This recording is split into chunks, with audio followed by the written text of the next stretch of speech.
ભગવાન જગન્નાથને મામેરું છે તે કરવામાં આવતું હોય છે અને અત્યારે મામેરાના દર્શન માટે ખુલ્લું મૂકવામાં આવ્યું છે। ભગવાન જગન્નાથ છે અત્યારે સરસપુર મામાના ઘરે છે અને મામાના ઘરે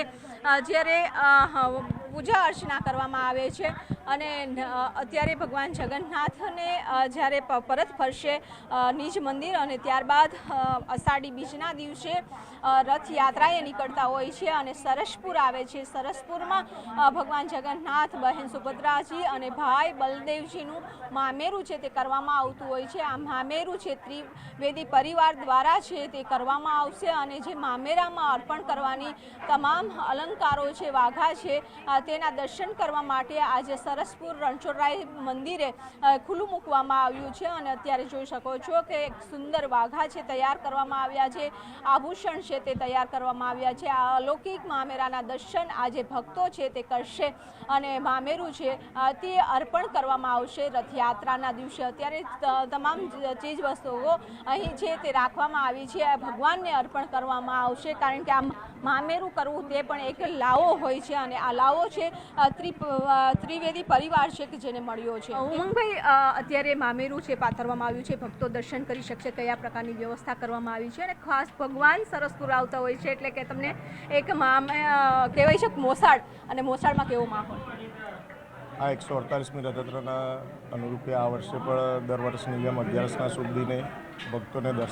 જે મામેરા દર્શન જે કરવામાં આવે છે એ રીતે આ વર્ષે પણ કરવામાં દર્શન રાખેલા છે અને આ વર્ષે જે સમયનો ફેરફાર કરવામાં આવે છે, જેમ કે દર વર્ષે વધુ દર્શનાર્થી અહીંયા દર્શને આવે છે અને ભીડભાડ હોય છે એટલે ભીડભાડ ન થાય અને શાંતિથી દર્શન કરે અને વધુને વધુ ભક્તો અહીંયા દર્શનનો લાભ લે એ રીતની વ્યવસ્થા કરવામાં આવી છે અને અહીંયા આગળ સમય જે સવારના આજે 11:30થી લઈને સાંજના 8 વાગ્યા સુધીનો અહીંયા સમય ફાળવેલ છે। રથયાત્રાને ગણતરીના દિવસો બાકી છે અને ભગવાન જગન્નાથ અત્યારે સરસપુર એટલે કે મોસાળમાં છે, ત્યાં મોસાળમાં લાડ લડાવવામાં આવે છે અને જે મામેરામાં અર્પણ કરવાની જે ભગવાન માટે વાઘા લેવામાં આવ્યા છે તેના દર્શન કરવા માટે ખુલ્લું મૂકવામાં આવ્યું છે અને ભક્તો છે તે અહીં આવી પહોંચ્યા છે। આપ જોઈ શકો છો કે આજ આખો દિવસ મામેરાના દર્શન થઈ શકશે, ભગવાનને પણ અહીં લઈ અને ભક્તો છે તે આવ્યા છે।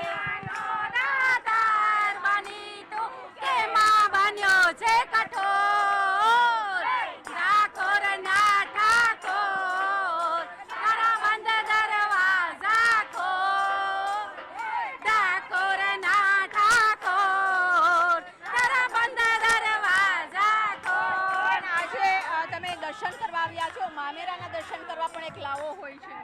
બહુ સુંદર લાવો હોય છે અને નસીબવાળા છીએ અમને કે આ લાવો અમને મળ્યો છે અને અમને આજે મોકો મળ્યો છે, અમે ગુમાવવા નથી માંગતા। સરસપુરમાં રહો છો? સરસપુરમાં રહીએ છીએ અને આ મોકો જે મળ્યો છે, અમે રણછોડજીના બહુ મોટા ભક્ત છીએ, અમારા બેન ડાકોરથી બિલોંગ છે એટલે અમે બહુ ભાગશાળી માનીએ છીએ।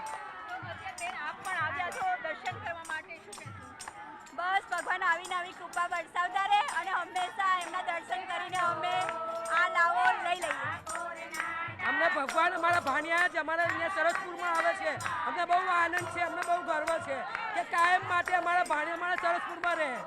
અને અમને આશીર્વાદ આવે અને અમને સુખ શાંતિ આપે અમારા સરસપુરમાં, એટલે અમારા ભગવાનને પ્રાર્થના છે। ભગવાન છે તે ભાણે છે અત્યારે સરસપુરમાં અને સરસપુરમાં અત્યારે ભગવાન છે એટલે કે ભક્તો પણ ખૂબ જ ખુશ છે કે ભગવાન અહીં અમારી સાથે છે અને ભગવાનના લાડ લડાવવાનો એક લાવો છે તે મળ્યો છે। આજે મામેરાના દર્શન કરવાનો પણ લાવો છે સરસપુર વાસીઓને છે તે મળ્યો છે। એ ઠાકોર ના ઠાકોર તારા બંધ દરવાજા ખોલ, ઓ ઠાકોર ના ઠાકોર તારા બંધ દરવાજા ખોલ,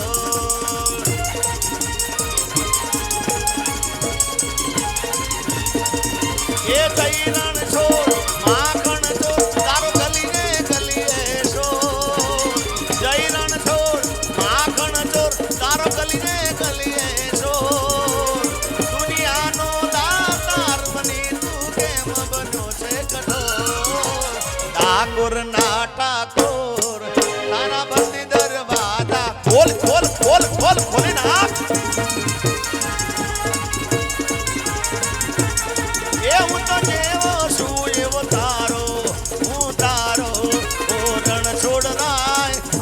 પકડજો મારો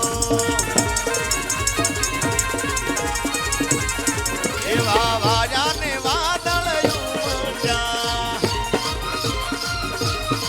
વાવા વાજાને વાદળ ઉમટ્યા એકો ફૂલમાં ઓ ફૂલમાં ટવક્યા મોર મનમાં આવો સુધીર વરસા મળ્યા એવા વાજાને એ વાદળ ઉમટ્યા એ તમે મળવા તે નામ